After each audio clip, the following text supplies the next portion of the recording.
Class 9th.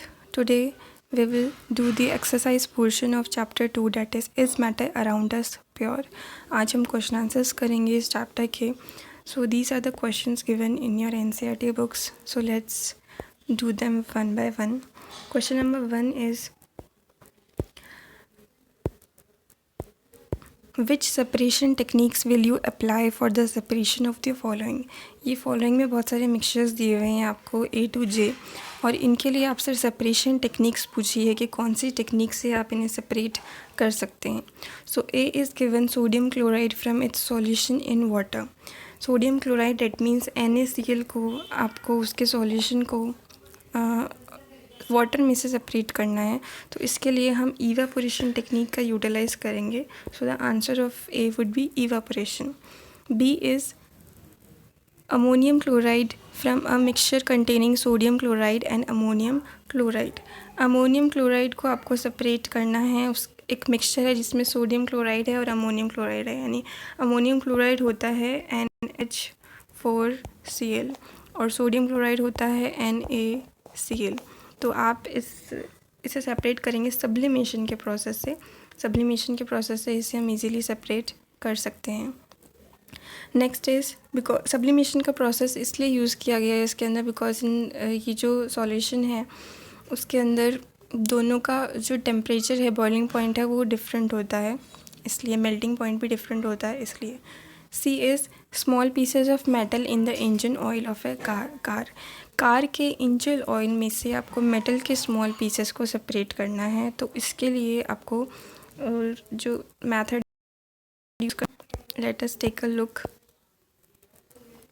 Filtration का method इसके लिए आपको यूज़ में लेना होगा. फिल्ट्रेशन के मेथड से आप ऑयल में से स्मॉल पीसेस ऑफ मेटल को सेपरेट कर सकते हैं.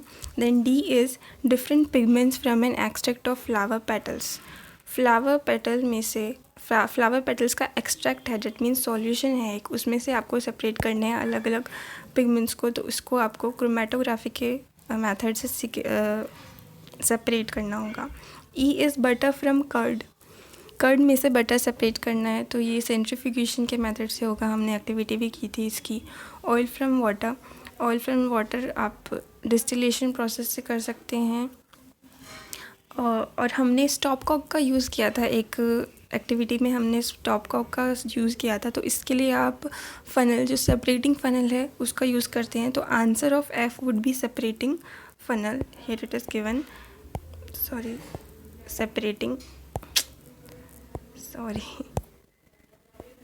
सेपरेटिंग फ़नल F का आंसर है. Next we have is G, that is tea leaves from tea में से टी लीव्स को सेपरेट करना है, तो इसका आंसर होगा फिल्ट्रेशन. सेपरेट कर सकते हैं टी लीव्स को. Then iron pins from sand में से आपको आयरन पिन सेपरेट करनी है. तो आयरन पिन्स मैग्नेटिक होती हैं, इट इज़ अ मेटल, सो इसे आप मैग्नेटिक सेपरेशन से सेपरेट कर सकते हैं. ग्रेन्स ने देखा था, ये विनोइंग प्रोसेस होता है, एक मशीन होती है थ्रैशर, उससे विनोइंग की जा सकती है. तो विनोइंग से आप कर सकते हैं.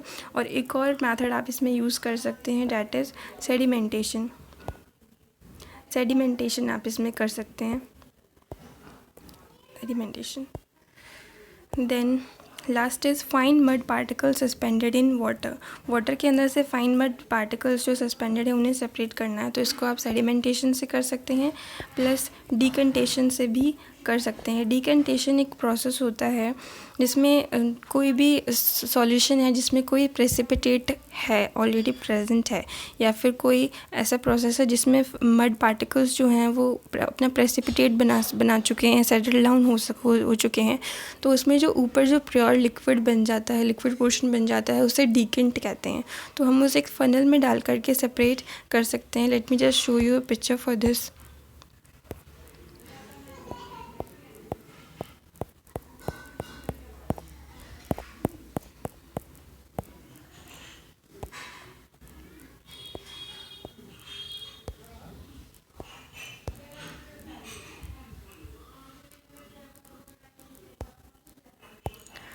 So this is a picture showing you decantation process.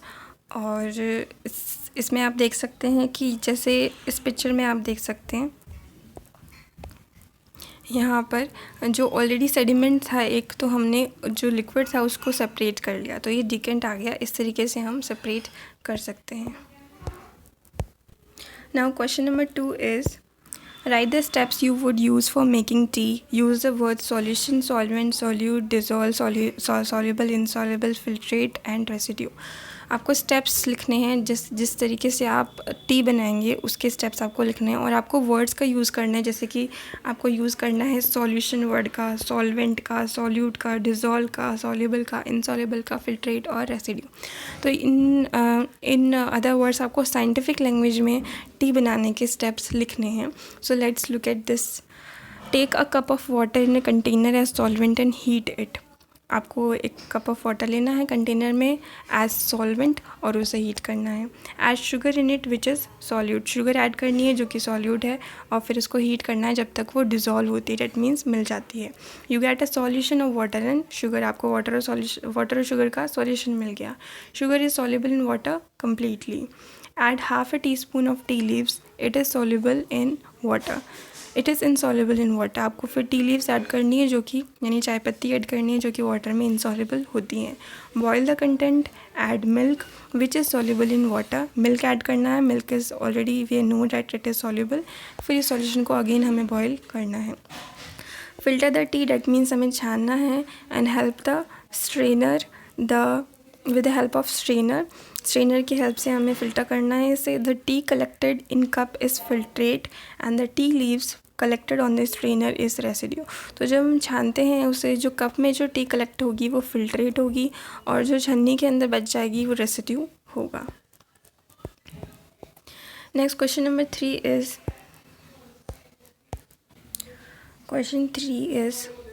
Pragya tested the solubility of 3 different substances at different temperatures and collected the data as given below. Results are given in the following table as grams of substance dissolved in 100 grams of water to form a saturated solution. प्रज्ञा ने कुछ test किए solubility 3 different substances के, और उनको अलग अलग temperatures पे किया। उसने किस किस का किया? Potassium nitrate, sodium chloride, potassium chloride and ऐसा गया क्योंकि यहाँ पे 3 we can say potassium, sodium, potassium is same, nitrate is same, and sodium is same, and chloride is same. So don't get confused by this. चलिए, वो हमें tabular form में substances given हैं और उनका डाटा भी गिवन है कि उसने अलग अलग टेम्परेचर सॉल्युबिलिटी हमें दी हुई है। जैसे फॉर एग्जांपल 283 केल्विन टेम्परेचर पर ये सॉल्युबिलिटी है अलग अलग सब्सटेंस 3 पर है, 313 पर है, 333 पर है एंड 353 पर है। सो क्वेश्चंस के आंसर्स देने हैं। सो क्वेश्चन नंबर 1 आपसे पूछा है what mass of potassium nitrate in 50 grams of water at 3 kelvin. So एक बार मैं आपको क्वेश्चन में दिखाना चाहिए। क्वेश्चन में हमें सॉल्युबिलिटी गिवन है। सो पोटेशियम नाइट्रेट की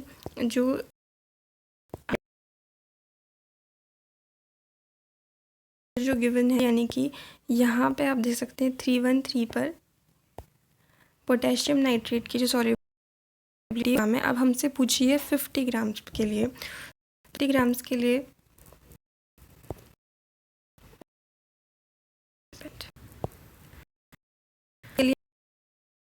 सबसे पहले हम परसेंट निकालेंगे उसका। As you can see the solution of a mass of potassium nitrate to produce a saturated solution of KNO3 in 100 grams of water at 313 kelvin is 62 gram. ये हमने table में देख लिया।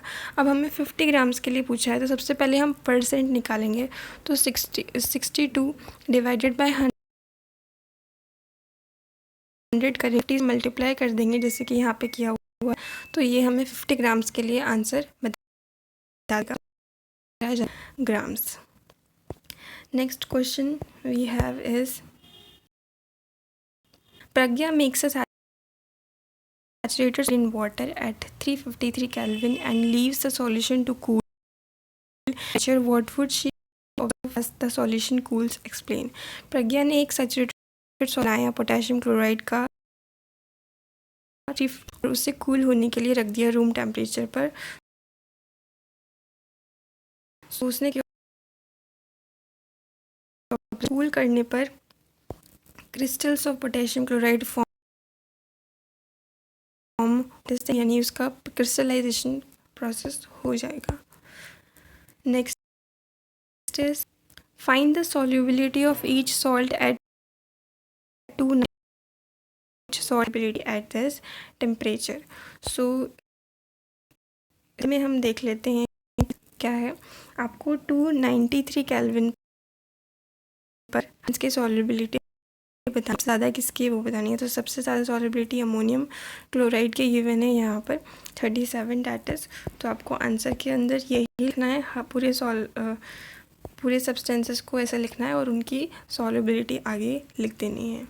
Now the next question is what is the effect of change of temperature on the solubility of a salt.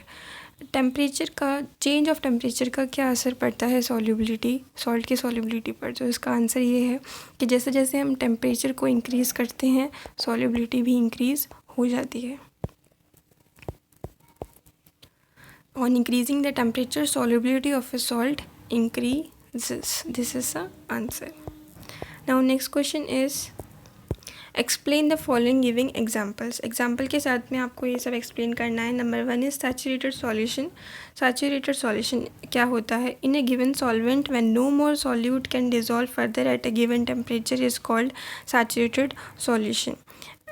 एक solution के अंदर जब solvent इससे ज़्यादा डिज़ोल्व नहीं हो सकता है, सॉल्वेंट के अंदर सॉल्यूट अब ज़्यादा डिज़ोल्व नहीं होता है एट ए गिवन टेम्परेचर, उसे कहते हैं saturated solution. Next question is pure substance.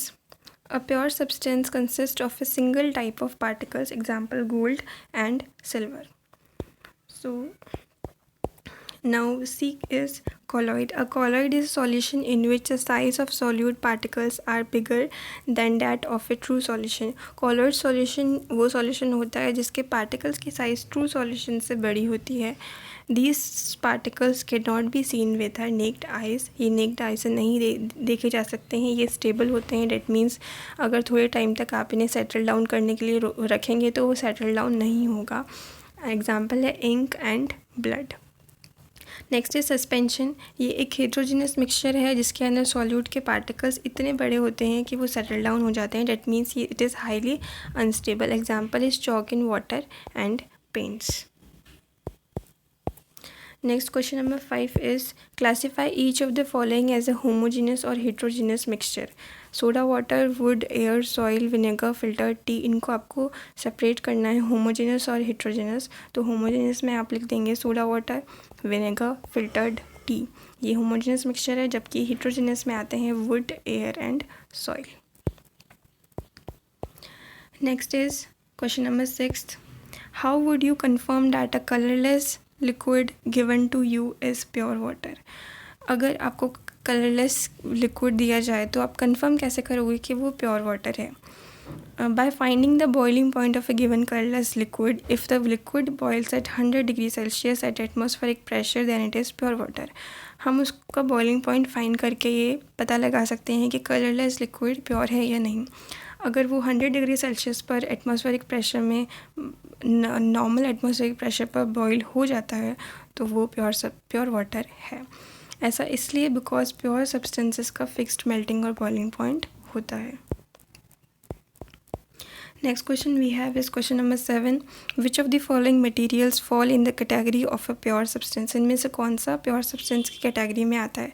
तो प्योर सब्सटेंस की कैटेगरी में आइस आता है, iron, HCl, Ca, calcium oxide, CaO3 and mercury.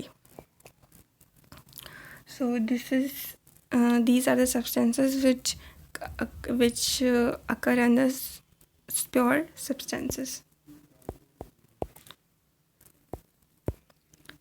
Identify the solutions among the following mixtures: soil, sea water, air, coal, soda water. इनमें से mixtures क्या हैं। इनमें से मिक्सचर है sea water, soda water and air, ये सब मिक्सचर्स हैं। और जबकि सॉइल मिक्सचर नहीं है और कोल मिक्सचर नहीं है। Next is which of the following will show Tyndall effect. Tyndall effect कौन शो करेगा? Salt solution, milk, copper sulphate solution या फिर starch solution. So milk and starch solution जो है वो टिंडल इफेक्ट शो करेंगे, बिकॉज ये कॉलर्ड्स हैं इसलिए टिंडल इफेक्ट शो करते हैं। Next is classify the following into elements, compounds and mixture. इनमें से एलिमेंट्स कौन कौन से हैं वो बताना है, कंपाउंड कौन कौन है, उनको अलग अलग क्लासीफाई करना है। सो एलिमेंट्स जो है उनमें आएगा sodium is an element, then silver is an element, then tin is an element and then silicon is an elements. ये सब एलिमेंट्स हैं। और कंपाउंड्स के अंदर आएगा calcium carbonate, methane, carbon dioxide and soap, ये सब कंपाउंड्स हैं। देन मिक्सचर्स के अंदर आएगा the remaining portion that is soil, sugar solution and coal and air and blood.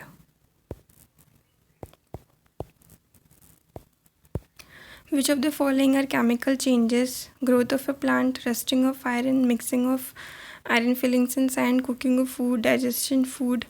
So chemical changes देखिए आपको आंसर में गिवन है। ग्रोथ ऑफ अ प्लांट एक केमिकल चेंज है, rusting of iron chemical change है, cooking of food chemical change है, digestion of food chemical change है, burning of candle chemical change है, freezing of water chemical change नहीं है, और iron filings और सैंड को मिक्स करना ये दोनों केमिकल चेंज नहीं है, ये दोनों फिजिकल चेंज है।